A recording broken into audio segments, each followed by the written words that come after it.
Saudara Peggy Setiawan melakukan perlawanan lewat jalur pra-peradilan atas status tersangka yang disandangnya. Bukti dan saksi sudah dipersiapkan untuk jadi amunisi di sidang 24 Juni mendatang.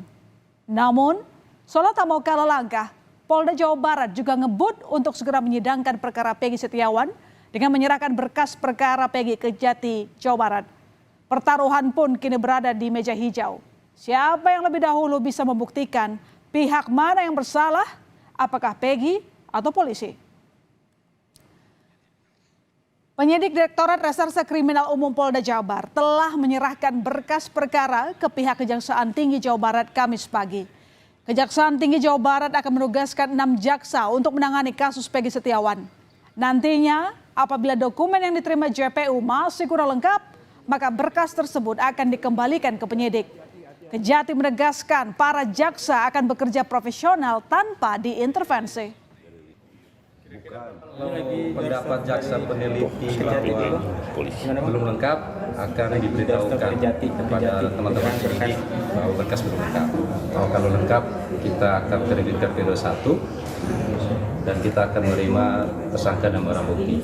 Jam tidur, jaksa yang menangani harus profesional dan sudah memiliki integritas yang bagus. Ada pemantauan juga dari Kejagung ya? Ya itu sudah barang tentu otomatis pimpinan melakukan pemantauan terhadap penanganan perkara. Di saat berkas perkara Peggy tengah diteliti pihak kejaksaan, sidang pra-peradilan Peggy Setiawan sudah ada di depan mata. Sidang pra-peradilan Peggy akan digelar Senin pada 24 Juni. Berbagai persiapan mulai dari bukti dan saksi sudah dimatangkan oleh tim kuasa hukum Peggy.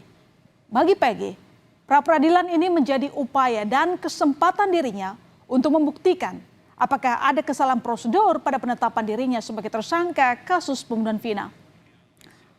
Bukan hanya Peggy saja, saudara, sang ibu Kartini juga tengah memperjuangkan nasib anaknya.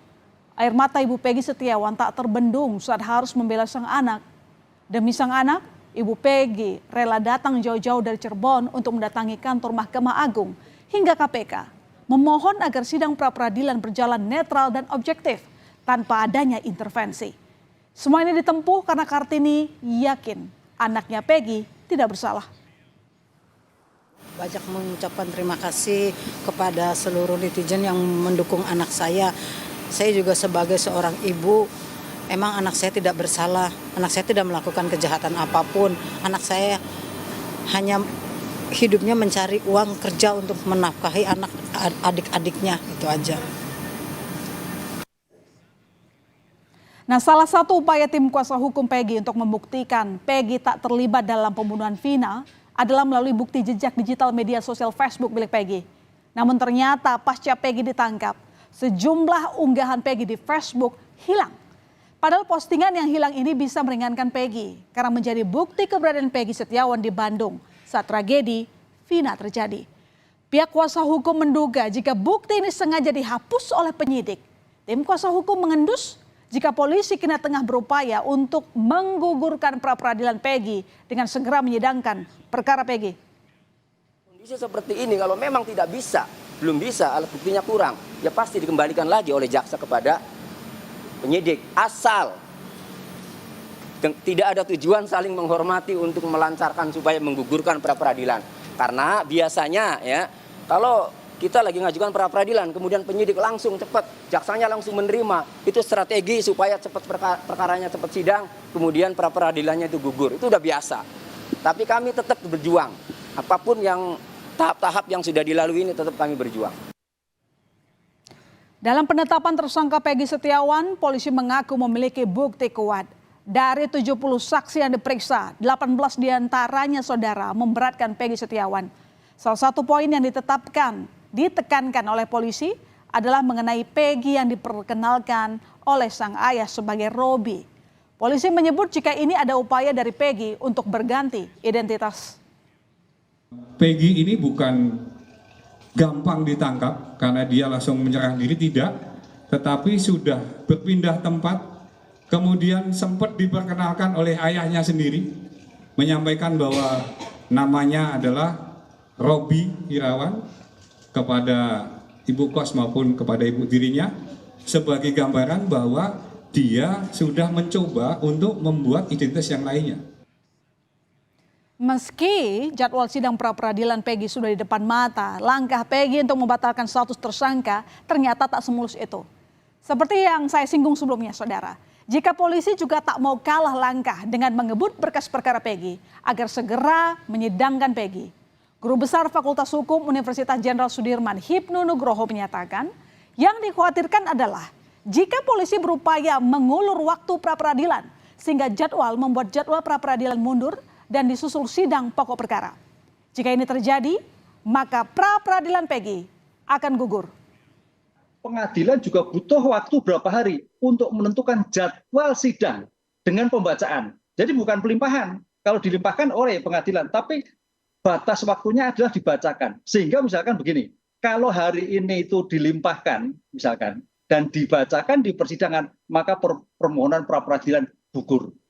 Nah, ini yang harus dilipasi. Nah, ini memang oyak-oyakan dalam suatu penentuan hari yang pada ini. Tapi prediksi saya, Mbak, kalau ini tanggal 20, besok pelimpahan perkara agak nggak mungkin. Kecuali nanti tadi tanggal 24 minta mundur. Lah, hakim mau menerima atau tidak? Kalau tidak menerima berarti pra-peradilan jalan. Tapi kalau hakim nanti menerima permohonan perpanjangan, pengunduran pra-peradilan, ya tadi saya katakan wassalam permohonan pra-peradilan. Menghadapi pra-peradilan, Polda Jawa Barat mengklaim sudah siap dan telah menyiapkan tim hukum. Sejak 12 Juni lalu, Polda Jabar telah membentuk tim untuk menghadapi pra-peradilan Peggy Setiawan. Polda Jawa Barat tinggal menunggu panggilan sidang gugatan pra-peradilan dari Pengadilan Negeri Bandung. Penanganan pra-peradilan, gugatan pra-peradilan yang dihadapi, tentu kami sudah menyiapkan tim dari kuasa hukum, tentunya dari Polda Jawa Barat, direncanakan kalau tidak salah tanggal 24. Sementara itu dari pihak keluarga Vina, Hotman Paris selaku kuasa hukum justru meminta Polda Jawa Barat tidak terburu-buru. Pasalnya masih banyak kejanggalan terutama pada BAP. Polisi semestinya menyelidiki semua kasus yang terlibat, baik saksi maupun penyidik-penyidik terdahulu dan menyelidiki siapa dalang di balik kasus pembunuhan Vina. Jelas-jelas BAP-nya, putusan pengadilan bertentangan dengan BAP yang sekarang 2024. Bertentang isi BAP dari para saksi fakta, para terpidana di 2024 sekarang bertentangan dengan isi BAP di 2016. Berarti pasti ada yang salah. Kalau mau periksa, kalau memang ada kecurigaan masyarakat, silahkan periksa semua yang terlibat agar masyarakat puas. Apakah bupatinya, periksa semua keluarganya, apakah ada oknum polisi senior, periksa semuanya, terbuka agar masyarakat puas. Belum tentu mereka bersalah, tapi periksa semuanya. Perlawanan bukan hanya dilakukan Peggy. Para terpidana kasus pembunuhan Vina dan Eki juga memperjuangkan nasibnya. 4 terpidana yakni Hadi Saputra, Supriyanto, Eka Sandi, dan Rivaldi telah berikan kuasa terhadap tim pengacara Peradi untuk ajukan PK atau peninjauan kembali atas vonis seumur hidup dari majelis hakim. LP Kebonwaru dan mereka secara sukarela telah memberikan kuasa kepada DPN Peradi untuk mengurus masalahnya, mengajukan peninjauan kembali. Nama saya Hadi Saputra, saya bersedia untuk menandatangani kuasa hukum dan Pradi untuk mengajukan PK. Saya Rivaldi, saya dengan sukarela memberikan kuasa saya kepada PN Pradi untuk mengajukan PK.